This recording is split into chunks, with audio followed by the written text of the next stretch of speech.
जंगल में सर्दियों का मौसम आ चुका था। सभी पक्षियों ने अपने मजबूत और पक्के घर बना लिए थे। बस एक रानो चिड़िया ही थी जिसने अभी तक अपना पक्का घर नहीं बनाया। कालू जी, रानो हर बार सबसे पहले पक्का घर बनाती है, लेकिन इस बार क्या हुआ है उसे जो अभी तक अपना घर नहीं बनाया? हाँ गौरी, मैं भी कब से यही सोच रहा हूँ। चलो चलो एक बार जाकर देखते हैं आखिर माजरा क्या है। ऐसे बातें कर कालू गौरी चिड़िया के घर चले जाते हैं, लेकिन वहाँ तो रानो चिड़िया बहुत ज्यादा बीमार थी। चिड़िया, क्या हुआ है आपको? आप ठीक तो हो? कालू भैया, मुझे 10 दिनों से तेज बुखार है। बुलबुल दी से कई बार दवा भी ली मगर कोई फायदा नहीं हुआ। रानो, मैं एक उल्लू वैद्य को जानता हूँ, आप एक बार उससे दवाई लेकर देखें, शायद वहाँ से आपको आराम मिले। आप मुझे उस उल्लू वैद्य का पता बता दें, मैं आज ही चली जाऊंगी। कालू कौवा चिड़िया को पता बताने वाला था कि तभी गौरी कौवी बीच में बोल पड़ती है। पश्चिम वाली दिशा में है उल्लू चाचा का घर, आप चले जाना। और कालू जी, आप जल्दी मेरे साथ चलें, मुझे एक बहुत जरूरी काम याद आया है। ऐसे कहकर गौरी कौवी कालू को वहाँ से ले जाती है और रानो चिड़िया भी पश्चिम वाली दिशा में चली जाती है। गौरी, आपने रानो से झूठ क्यों बोला? उल्लू चाचा का घर तो पूर्व वाले जंगल में है। मेरे बेवकूफ पति, अगर मैंने झूठ बोला है तो कुछ सोच समझ के ही बोला होगा। बताएं, फिर क्या सोचा है आपने? कालू, सोचो, आज पहली बार जंगल में ऐसा हुआ है जो चिड़िया ने अपना घर नहीं बनाया और हमारा घर मुकम्मल है। और हम तो हमेशा से यही चाहते थे कि चिड़िया अपना घर नहीं बना पाए। गौरी, ऐसा कभी नहीं होगा, चिड़िया ठीक होते ही अपना नया घर बना लेगी। कालू, हम चिड़िया को ठीक होने ही नहीं देंगे। जिस हालत में वो पश्चिम वाली दिशा में गई है, वहाँ से और तबीयत खराब करके लौटेगी। फिर तो गौरी, चिड़िया अपना घर बना ही नहीं पाएगी, पूरी सर्दियाँ यहाँ वहाँ भटकेगी। और जब हमारे घर में रहने की भीख मांगेगी तो दरवाजा खटाक से बंद करना है उसके मुँह पे। बड़ी सबको ज्ञान बांटती फिरती है, पता तो चले इस बार उसे भी। मैंने तो पश्चिम वाली दिशा पूरी तरह से देख ली मगर यहाँ तो किसी वैद्य का घर दिखाई नहीं देता। शायद गौरी से कोई गलती हो गई होगी। अब किससे पता करूँ? बुखार भी तेज होता जा रहा है। चिड़िया ऐसे बहुत परेशान थी। वो यहाँ वहाँ उल्लू चाचा का घर खोज रही थी। तभी उसे पूर्व वाली दिशा से उल्लू आता दिखाई देता है। चिड़िया उसे आवाज देकर रोक लेती है। क्या हुआ है चिड़िया, आपने मुझे यहाँ क्यों बुलाया? मैं बहुत जल्दी में हूँ। माफ करना उल्लू चाचा, मैं आपसे पूछना चाहती हूँ कि आप ही वैद्य हो? हाँ हाँ, मैं ही पुराना वैद्य हूँ, बताओ क्या हुआ है तुम्हें? चिड़िया उल्लू चाचा को गौरी कालू की सारी बातें बता देती है कि कैसे वो पश्चिम वाली दिशा में उन्हें ढूंढ रही थी। वो कौवे तो बहुत बदमाश हैं। मैंने उनके बेटे का मोती जीरे का इलाज किया था मगर निकम्मों ने 1 रुपया तक नहीं दिया। जब भी मांगो कल का बोलते हैं। वो तो है ही ऐसे उल्लू चाचा। उल्लू चाचा, आप मुझे बुखार की दवा दे दें। पिछले 10 दिनों से मुझे तेज बुखार है। उल्लू चाचा रानो चिड़िया की नब्ज देखता है और उसे दवाई देते हुए कहता है, बेटा, तुम्हें तो मलेरिया हुआ है, ये दवाइयाँ दे रहा हूँ, समय समय पर लेते रहना और ठंड से बच के रहना, वरना मोती जीरे की शिकायत बन सकती है। धन्यवाद उल्लू चाचा, ये लें अपने रुपए, अब मैं चलती हूँ। रानो चिड़िया दवाइयाँ लेकर शाम तक अपने घर आ जाती है, जहाँ कालू गौरी उसके लौटने का बेसब्री से इंतजार कर रहे थे। कालू जी, वो देखें, चिड़िया आ गई है, चलो उसके पास चलते हैं। कालू गौरी तुरंत ही चिड़िया के पास चले जाते हैं। चिड़िया, हम दरअसल तुम्हें बताने ही वाले थे, उल्लू चाचा का घर पश्चिम नहीं दक्षिण वाली दिशा में है, मगर जब तक तुम जा चुकी थी। धन्यवाद कालू भैया, कम से कम आपने अब तो मुझे सही रास्ता बता दिया। अब मैं कल दक्षिण वाली दिशा में जाऊंगी। अब आप जाएं, मैं बहुत थक गई हूँ। ऐसे कालू गौरी वहाँ से चले जाते हैं। चिड़िया भी समय समय पर अपनी दवाई लेती है और लगभग 4-5 दिनों में ठीक हो जाती है। गौरी, लगता है चिड़िया बिल्कुल ठीक हो गई। देखो तो कैसे जल्दी जल्दी पंख चलाकर अपने टूटे फूटे झोपड़े को ठीक कर रही है। चाहे कुछ भी कर ले ये चिड़िया, पक्का घर तो नहीं बना सकती। और आज बारिश भी होनी ही है, सुबह से मौसम जो खराब है, फिर ठंड में थर थर कांपते हुए हमारे घर आएगी, तब देखना कितना लंबा भाषण देकर भगाऊंगी।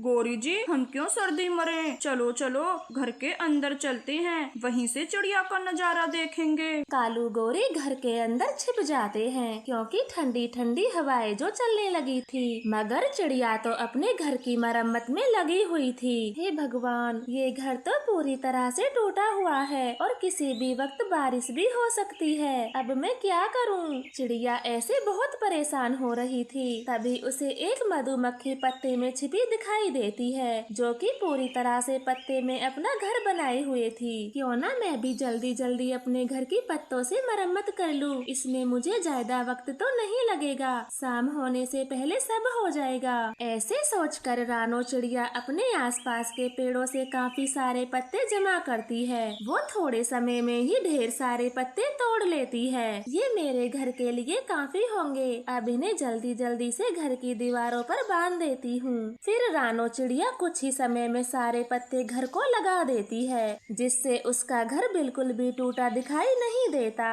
और चिड़िया अपने घर के अंदर चली जाती है। यहाँ तो बिल्कुल भी सर्दी नहीं लग रही और पता भी नहीं चलता कि घर कहाँ से टूटा था। चिड़िया अपने पत्तों के घर में बहुत खुश थी। इधर कालू गौरी भी नींद से जागते हैं। कालू, अब तो बारिश भी शुरू हो गई है, किसी भी वक्त चिड़िया आती होगी भीगते भीगते हमारे घर। नहीं गौरी, अब ऐसा कुछ नहीं होगा, आपकी तबीयत तो ठीक है ना? यहाँ आकर देखें गौरी, फिर बताना। ये क्या कालू, चिड़िया ने तो अपने घर को पत्तों से ढक लिया है, पर कोई नहीं, पत्ते ज्यादा बारिश झेल नहीं पाएंगे, कुछ ही देर में फट जाएंगे।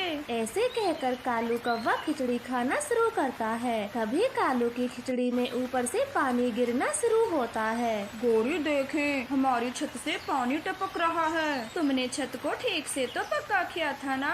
नहीं गौरी, मैंने छत को पक्का नहीं किया, दीवारों का काम मेरा था और छत का काम आपका, आपने ऐसा क्यों किया? गौरी, छत बिल्कुल ठीक ठाक लग रही थी, इसीलिए मैंने छोड़ दिया, प्लीज मुझे माफ कर दें। कालू भागे यहाँ से, घर टूटने वाला है। कालू का घर पानी जमा होने के कारण टूट जाता है और वो दोनों पूरी रात बारिश में भीगते हैं। कालू जी, चिड़िया को बारिश में पूरी रात भिगाना चाहते थे, मगर यहाँ तो सब उल्टा ही हो गया। हाँ गौरी, आज के बाद किसी का बुरा नहीं सोचेंगे, वरना खुद का ही बुरा होता है। इस तरह से कालू गौरी को चिड़िया को सताने की सजा मिलती है, वो भी पूरी रात बारिश में भीगकर। तो प्यारे दोस्तों, इस कहानी से हमें सीख मिलती है, जो दूसरों का बुरा सोचते हैं, भगवान उसी के साथ बुरा करता है। तो प्यारे दोस्तों, हमारे चैनल को सब्सक्राइब करें। आपका धन्यवाद। यह कहानी लालची किसान कौवे की है, जो अपने खेतों में मेहनत तो करता था, मगर हर समय दुखी रहता। वो हर दिन अपने खेतों की सब्जी बाजार में बेचा करता। कालू कौवे, मुझे ताजी ताजी आधा किलो भिंडी दे दो। मिट्ठू तोते, मैं कभी भी बासी सब्जी नहीं रखता, हमेशा ताजा ताजा खेत से लाकर बेचता हूँ, तभी तो तुमसे खरीदता हूँ, वरना सब्जियों से पूरा बाजार भरा पड़ा है। कालू कौवा मिट्ठू तोते को आधा किलो भिंडी देता है और मिट्ठू तोता पैसे देकर वहाँ से चला जाता है। इन चंद रुपयों के लिए मुझे कितनी मेहनत करनी पड़ती है, और ये ताजी ताजी सब्जियाँ मजे से खाते हैं। धीरे धीरे कालू की सारी सब्जी खत्म हो जाती है और वो अपने घर को जाता है। आगे आप, मैं आपके लिए गरम गरम नाश्ता लाती हूँ। दिख नहीं रहा, मैं आ गया हूँ और रोज इसी समय पर आता हूँ। अब जाओ, मेरे लिए नाश्ता लेकर आओ। अरे, आप तो खाने का गुस्सा हो रहे हो, हुआ क्या है? घर में आराम से बैठी रहती हो ना, एक दिन मेरी जगह काम करके देखो तो पता चले मैं कितनी ज्यादा मेहनत करता हूँ। जब जाकर ये 4 रुपए कमते हैं और वो भी घर में खर्च हो जाते हैं। तुमसे तो बातें ही करना बेकार है, मैं जाती हूँ रसोई में। फिर गोरी कव्वी अपने काम में जुट जाती है। कालू कौवा खुश ना था। वो अपने काम से छुटकारा पाना चाहता था, लेकिन वो खेती बाड़ी को छोड़ भी नहीं सकता, क्योंकि उसी से उसके घर का गुजारा हो रहा था। ऐसे ही दिन गुजरते गए। फिर एक दिन उनके जंगल में फैक्ट्री का मालिक आता है। सुनो, क्या आप मुझे बता सकते हो यहाँ सबसे अच्छी सब्जी कौन उगाता है? हाँ, हमारे जंगल में कालू कौवा सबसे अच्छी सब्जी उगाता है। हम सब भी उसी से सब्जी खरीदते हैं, वो भी ताजी ताजी। फिर वो फैक्ट्री का मालिक कालू कौवे का पता पूछते पूछते उसके घर जाता है। गोरी तो चमचमाती हवाई मोटर देखकर चौंक जाती है, क्योंकि पहली बार उसके दरवाजे पर एक हवाई मोटर आकर जो रुकी थी। हाँ बाबूजी, ये मेरे पति कालू का ही घर है और मैं उनकी पत्नी गोरी हूँ। मैं टमेटो कंपनी का मैनेजर हूँ और यहाँ आपके पति कालू जी से कांटेक्ट की बात करने आया हूँ। गोरी तो खुशी से उछलती हुई अपने पति कालू को आवाज देकर बाहर बुलाती है। कालू, मुझे जंगल के पक्षियों ने बताया है कि तुम बहुत अच्छी सब्जी उगाते हो। मैं तुम्हें एडवांस में पूरे 1 लाख रुपए दूंगा। 1 लाख रुपए की बात सुनकर कालू का मुंह तो खुला का खुला ही रह जाता है। वो तो कुछ नहीं बोलता। तभी उसकी पत्नी गोरी कव्वी बोलती है, हाँ हाँ, क्यों नहीं बाबूजी, इस बार ये टमाटर ही बोएंगे। नहीं गोरी, मैं तो अपने दोनों खेतों में टमाटर बोऊंगा और फिर इन्हें ही दूंगा। अरे, ये तो और भी खुशी की बात है। ये लो पकड़ो अपने दोनों खेतों के 2 लाख रुपए, और जब टमाटर लग जाएंगे तो मैं ले जाऊंगा। बस तुम यहाँ दस्तक कर दो। फिर वो कॉन्ट्रैक्टर कालू के दस्तक लेकर वहाँ से चला जाता है। कालू कौवा तो खुशी से झूम रहा था। कालू जी, आपने उससे झूठ क्यों बोला? जब हमारे पास एक ही खेत है तो हम 2-2 खेतों के टमाटर उसे कहाँ से देंगे? गोरी, तुम उस सब की चिंता क्यों करती हो? और ये देखो, मैं सबसे अमीर हो गया। 2 लाख रुपए, 2 लाख रुपए है मेरे पास। अब सारे जंगल को दिखा दूंगा, मेरे जितना अमीर कोई नहीं। कालू, सिर्फ पैसे दिखाना, खर्च ना करना। 2-2 खेतों के टमाटर देने हैं उसे। कालू गोरी की बात बिना सुने ही वहाँ से चला जाता है और अपनी अय्यासियाँ पूरी करने लग जाता है। अब ना तो कालू को काम करने की चिंता थी और ना ही पैसों की। उसका जितना मन करता वो उतना ही खर्च करता। अब तो ऐसे ही कालू के दिन गुजरने लगे थे। मिट्ठू तोते, अब तो बहुत दिन हो गए। कालू भैया सब्जी बेचने बाजार क्यों नहीं आते? चिड़िया बहन, आपको नहीं पता, कालू अब अमीर हो गया है। ना तो वो अपने खेत में कोई काम करता और ना ही सब्जी उगाता। चिड़िया और मिट्ठू तोता ऐसे बातें कर रहे थे कि तभी वहाँ पर गोरी कव्वी आ जाती है। चिड़िया, मिट्ठू, आपने कालू को देखा है कहीं? वो कल सुबह से घर नहीं लौटा। नहीं गौरी बहन, हमने कालू भैया को कहीं नहीं देखा, बल्कि मैं तो मिट्ठू तोते से ही कालू भैया के बारे में पूछ रही थी। ना जाने कहाँ मर गया है। जब से 2 लाख रुपए मिले हैं, मेरा तो घर उजड़ गया। गोरी कव्वी गुस्से में वहाँ से जाने वाली थी कि तभी चिड़िया उसे रोक लेती है। क्या हुआ है गोरी बहन? आखिर तुम इतने गुस्से में क्यों हो? फिर गोरी कव्वी रोते हुए कॉन्ट्रैक्टर की बात उनको बता देती है। मुझे बड़ी फिक्र है कालू की। वो शराब भी पीने लगा है। खेत था वो भी बंजर सूखा पड़ा है। ना जाने क्या होगा जब वो फैक्ट्री का मालिक टमाटर लेने आएगा। ये सब कहकर गोरी कालू को ढूंढने आगे चली जाती है, मगर कालू कौवा तो एसी के नीचे 5 स्टार होटल में बैठा हुआ था।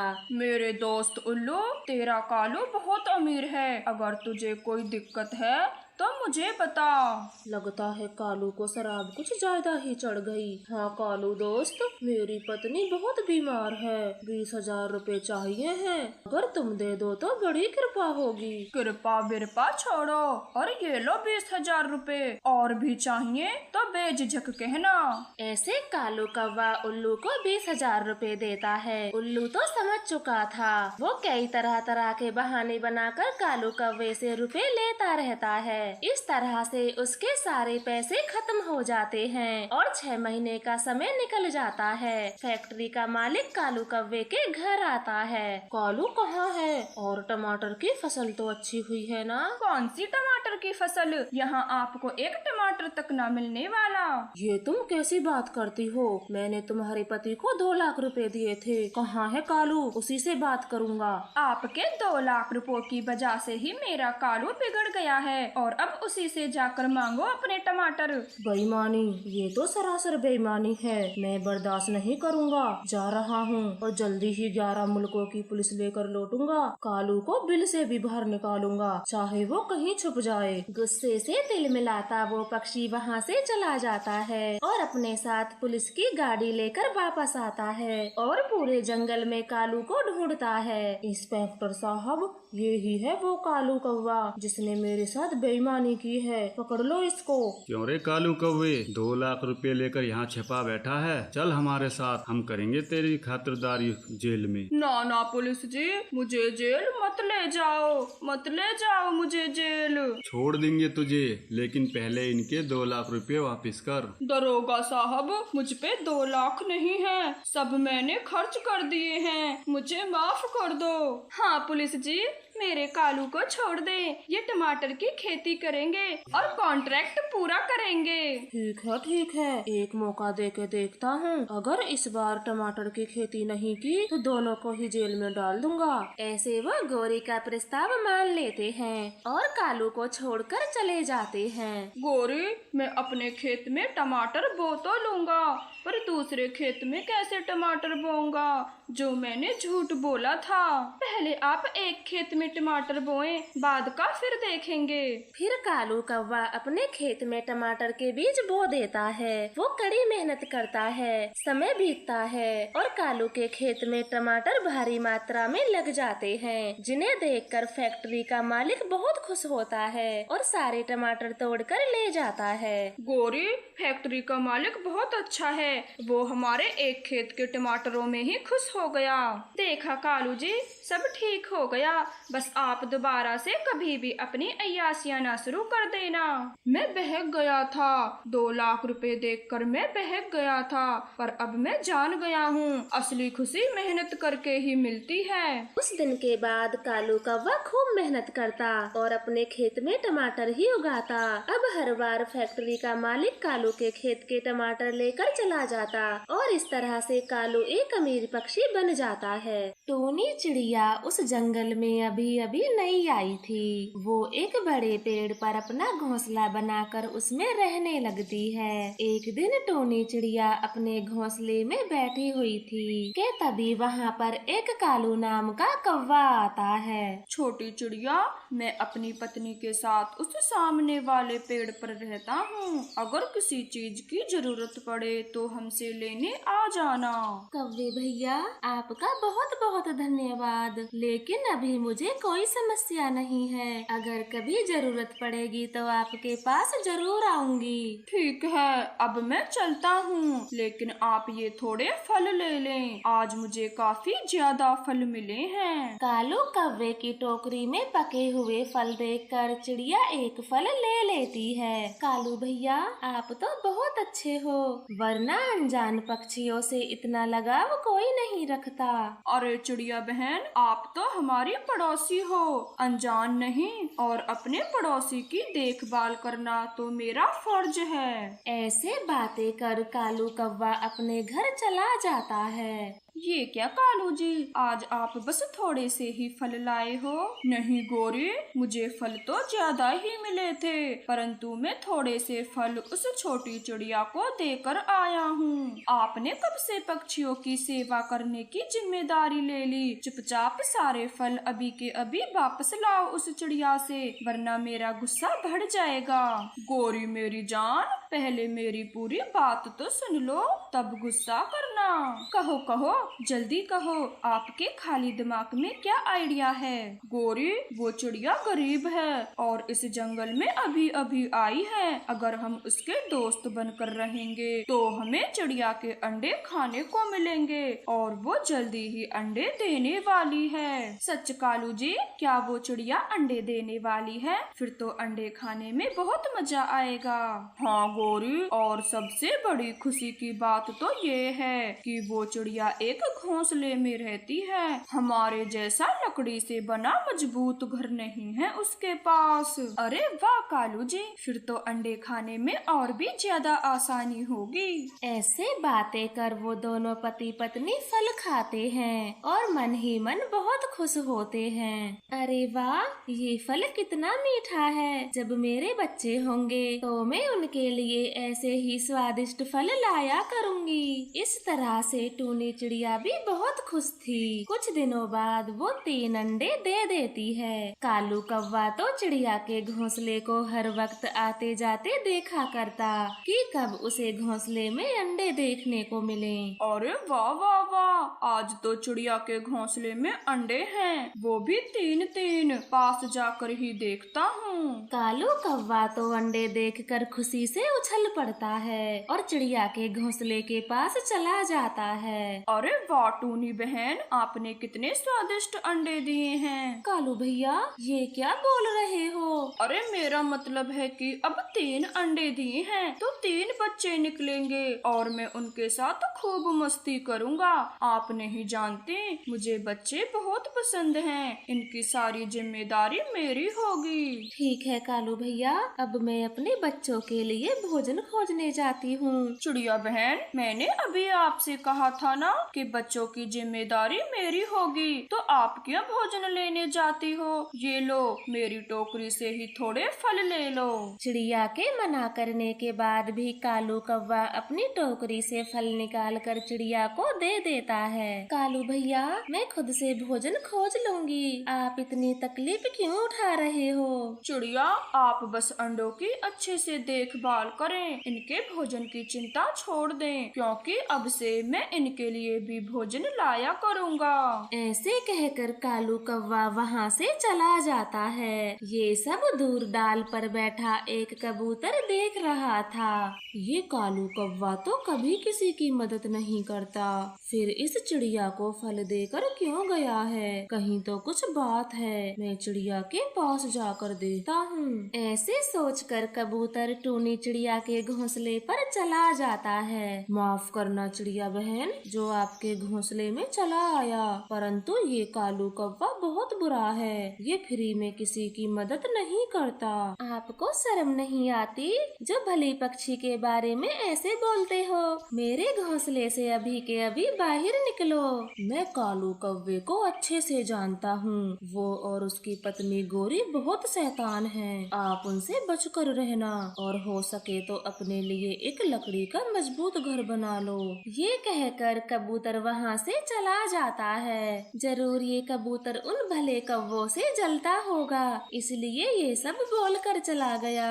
गोरी कहाँ हो? जल्दी से मेरे पास आओ। क्या हो गया जो गला फाड़ फाड़ कर चिल्ला रहे हो? गोरी, चिड़िया ने अंडे दे दिए, वो भी 3-3। सच कालू जी, चिड़िया ने अंडे दे दिए हैं, तो आप उन्हें अपने साथ क्यों नहीं लाए? गोरी, अभी तो अंडे बहुत छोटे हैं, थोड़ा उन्हें बड़ा तो हो जाने दो, फिर मजे से खाएंगे। कालू जी, कुछ ऐसा कीजिए जिससे चिड़िया अपने अंडों को हमारे घर में ले आए। बस इतनी सी बात है, मैं कल ही जाकर चिड़िया का घोंसला तोड़ दूंगा और फिर बेचारी चिड़िया जब तक दूसरा घोंसला बनाएगी तब तक अपने अंडों को हमारे ही पास रखेगी। फिर कालू गोरी सो जाते हैं। अगली सुबह कालू कौवा चिड़िया के घोंसले पर चला जाता है। चिड़िया वहाँ पर नहीं थी और कालू कौवा मौका देखकर अपनी चोंच से घोंसले को तोड़ देता है और अंडों को पहले से ही जमीन पर आराम से रख देता है। अब जाता हूँ यहाँ से। जब चिड़िया ये सब देखेगी तो अपने अंडों को लेकर मेरे ही पास आएगी। कालू कौवा जैसे ही वहाँ से जाता है तभी चिड़िया भी वहाँ पर आ जाती है और अपने घोंसले को टूटा हुआ देखकर घबरा जाती है। हे भगवान, ये सब क्या हो गया? शायद बड़े हवा के झोंके से मेरा घोंसला नीचे गिर गया। अब जब तक मेरा दूसरा घोंसला नहीं बन जाता तब तक अंडों को कालू भैया के घर रखाती हूँ। फिर टूनी चिड़िया अपने अंडों को लेकर कालू कौवे के घर चली जाती है। कालू जी, काम हो गया है और आपको किसी ने देखा तो नहीं? नहीं गोरी, मुझे किसी ने नहीं देखा और चिड़िया भी घोंसले में नहीं थी। मैंने पूरा घोंसला तोड़ दिया है। अब किसी भी वक्त चिड़िया अपने अंडों को लेकर हमारे पास आती ही होगी। मैं बहुत खुश हूँ। जल्दी ही हम चिड़िया के अंडे खाएंगे और उस बुद्धू को कुछ पता भी नहीं चलेगा, बेचारी कहीं की। कालू गोरी की ये बात टूनी चिड़िया सुन लेती है और दरवाजे से ही वापस लौट जाती है। वो कबूतर सच कह रहा था, ये दोनों तो बहुत बुरे हैं, मेरे अंडे खाने की साजिश रच रहे थे। अब मैं क्या करूं? अपने अंडों को किसी सुरक्षित जगह पर रखना होगा। टूनी चिड़िया अपने बच्चों के लिए कोई सुरक्षित जगह तलाश कर रही थी कि तभी उसे एक उपाय आता है। मैं इतने कम समय में अपने लिए लकड़ी का मजबूत घर तो नहीं बना सकती, पर इस मिट्टी से अपने लिए एक घर तो बना ही लूंगी, जिससे मेरे अंडों को वो कौवे कभी नहीं खा पाएंगे। फिर टूनी चिड़िया अपने अंडों को पास में ही रखकर मिट्टी से घर बनाना शुरू करती है और थोड़े समय में ही एक मिट्टी का घर बना लेती है। अब उन दुष्ट कौवों को मेरे अंडे खाने का मौका कभी नहीं मिलेगा। फिर टूनी चिड़िया अपने अंडों को लेकर मिट्टी के घर में चली जाती है। कालू जी, इंतजार करते करते काफी समय हो गया है, कहीं वो चिड़िया अंडे लेकर भाग तो नहीं गई। गोरी, हम जाकर चिड़िया को ढूंढते हैं, वो यहीं कहीं हो। फिर कालू गौरी चिड़िया को ढूंढने के लिए निकल जाते हैं और मिट्टी के घर के पास आकर रुक जाते हैं। कालू, आज से पहले तो यहाँ कोई मिट्टी का घर नहीं था, हो ना हो चिड़िया और अंडे इसी मिट्टी के घर में हैं। फिर कालू कौवा दरवाजा खटखटाता है और चिड़िया घर से बाहर आती है। चिड़िया बहन, हमने आपका घोंसला जमीन पर पड़ा देखा, हमें तो आपकी बड़ी चिंता होने लगी थी। और आपके अंडे तो सुरक्षित हैं? हाँ कालू भैया, मेरे अंडे एकदम सुरक्षित हैं। अब आपको चिंता करने की कोई जरूरत नहीं है, तो आप दोनों यहाँ से जा सकते हो। ये कहकर टूनी चिड़िया घर के अंदर चली जाती है और दरवाजा अंदर से बंद कर लेती है। गोरी, लगता है चिड़िया को हमारे बारे में सब पता चल गया है। अब यहाँ रुककर कोई फायदा नहीं, घर चलो। मैं कब से अंडे खाने का इंतजार कर रही थी, परंतु ये चिड़िया तो चालाक निकली। फ्री में हमसे फल भी खाए और अपने अंडे इस मिट्टी के घर में छुपा लिए। चलो कालू जी, हमारी तो किस्मत ही फूटी है।